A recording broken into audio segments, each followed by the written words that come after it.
નમસ્કાર દર્શક મિત્રો, શિખર ભારત ન્યૂઝમાં આપનું સ્વાગત છે।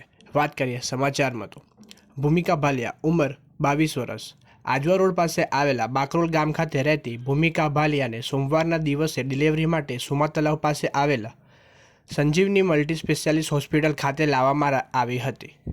ડિલિવરી દરમિયાન બાળકનું મૃત્યુ થઈ ગયું હતું, જેને લઈને પરિવારે હોસ્પિટલ ખાતે હોબાળો મચાવ્યો હતો અને ડૉક્ટર પર આક્ષેપ કર્યા હતા કે બાળકનું મૃત્યુનું કારણ ડૉક્ટર છે।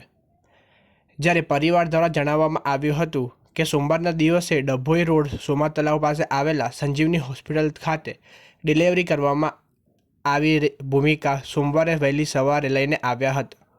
તે દરમિયાન ભૂમિકાની ડિલિવરી કરવા માટે ઓપરેશન ખાતે લઈ જવામાં આવી હતી। તે દરમિયાન ડૉક્ટર દ્વારા જણાવવામાં આવ્યું હતું કે ભૂમિકા ફ્રીઝર ઓપરેશન કરવું પડશે। જ્યારે ઓપરેશન બાદ બાળક વેન્ટિલેટર પર મૂકવામાં આવ્યો છે, ત્યારે હોસ્પિટલ દ્વારા જણાવવામાં આવ્યું હતું કે બાળક વેન્ટિલેટર પર છે। જ્યારે બાળકના પિતાએ તેમને ચેક કર્યું ત્યારે બાળક મૃત્યુ પામેલો હતો અને ત્યારબાદ ડૉક્ટર દ્વારા કલાકો પછી જાણ કરવામાં આવી હતી કે બાળકનું મૃત્યુનું કારણ જાહેર થયું છે અને માતાએ એસએસજી હોસ્પિટલ ખાતે ખસેડવામાં આવી છે।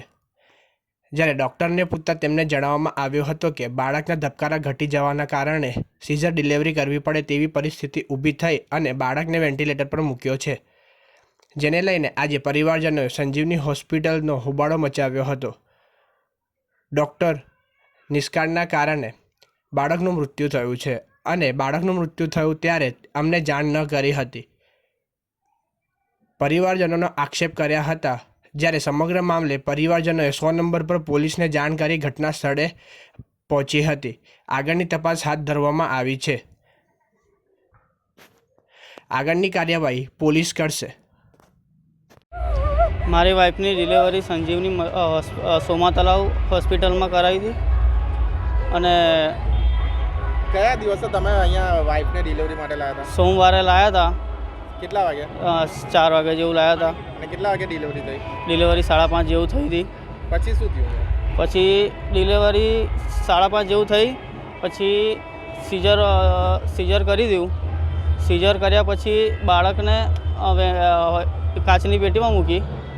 બાળક જ્યારે બતાવવામાં આવ્યું હતું ત્યારે બાળક લાગતું હતું જીવતું છે? એવું નહોતું લાગતું, વેન્ટિલેટર ઉપર ચાલશે એવું કીધું હતું, પણ બાળક આંખો નહોતું ખોલતું, હાથ બાદ કશું નહોતું હલાવતું, બાળક મરેલી હાલતમાં જ હતું। બાળક મરી ગયું એવું ડૉક્ટર દ્વારા કેટલા વાગે જણાવવામાં આવ્યું ને કેટલા કલાકોના અંતરોમાં જણાવવામાં આવ્યું?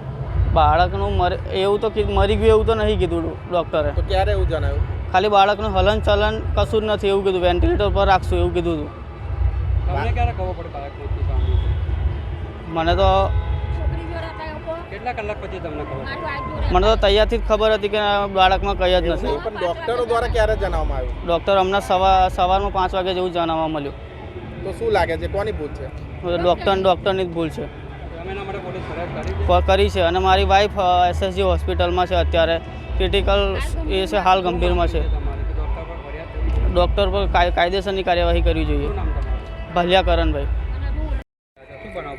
આ મારી છોકરીને સંડાસ થઈ ગયેલા તો અમે લઈને આવ્યા। મારી છોકરીની સંડાસ એ લોકોએ મટાડ્યું। મારી છોકરીને દરદ થોડું ચાલુ થયું, એમાં દવા મૂકી, સાંજ લગીને દવા મૂકી, જગ્યા થશે મને એ રાહ જોઈ। મેં કીધું કે સીઝર કરો, પણ મારી છોકરીનું સીઝર એ લોકોએ કર્યું નહીં।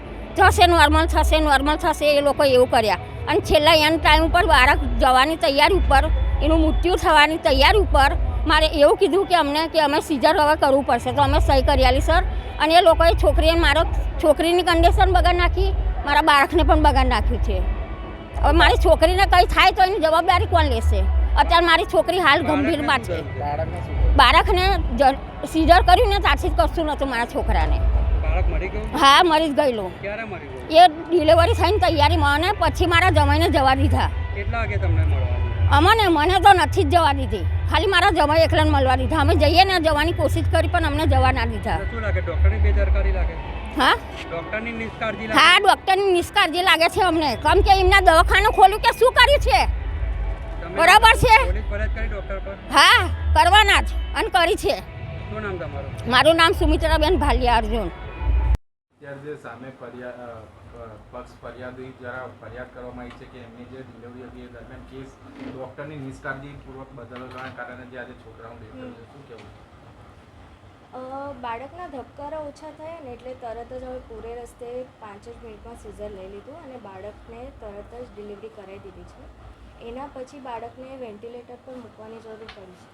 બરાબર. બાળકના ધબકારા પૂરા રસ્તે બાળકને શ્વાસ લેવામાં તકલીફ પડે, પૂરે રસ્તે થોડું બેને જોર કરવાનું બંધ કરી દીધું એટલે તરત જ અમે ઓપરેશનમાં પેશન્ટને લઈને તરત સીઝર કરી દીધું અને બાળક કાઢી દીધું. પણ ધબકારા હોવા છતાં અને બાળકને અંદર પૂરા રસ્તે ગુંગળામણ થાય એના કારણે બાળકને પછી વેન્ટિલેટર પર મૂકવાની જરૂર પડી, કેમ કે બાળક રડ્યું નહીં, એનું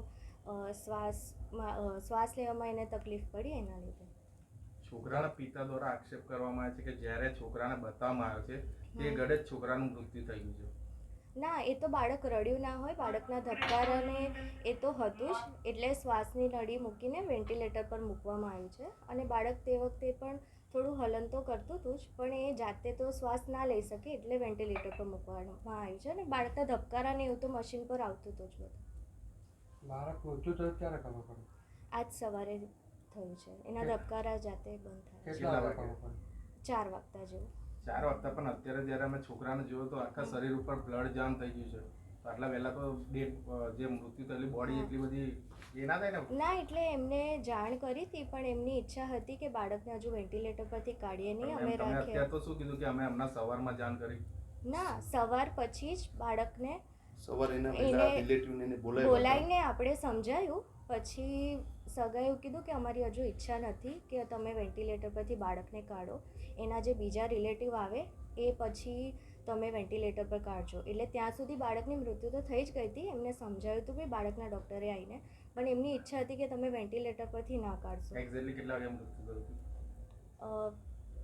એક્ઝેક્ટ ટાઈમ એ મેં બાળકોના ડૉક્ટરને ટાઈમ ઓફ ડેથ પૂછવું પડશે. પિતાનો આક્ષેપ એવો છે જ્યારે બાળકને બતાવવામાં આવ્યો ત્યારે બાળકનું મૃત્યુ થઈ ચૂક્યું હતું. હાથ પગ કશું હલાવતો નતો બાળક. એ તો બાળક એટલે જ વેન્ટિલેટર પર મૂક્યું હતું. એના ધબકારાને એવું તો ચાલુ જ હતું. અગર હાથ પગ મારતું હોત તો વેન્ટિલેટર પર મૂકવાની જરૂર ના પડત, પણ એને શ્વાસ લેવામાં તકલીફ પડતી હતી એટલે જ એને વેન્ટિલેટર પર મૂક્યું હતું. ધબકારાને એવું તો આવતું હતું જ.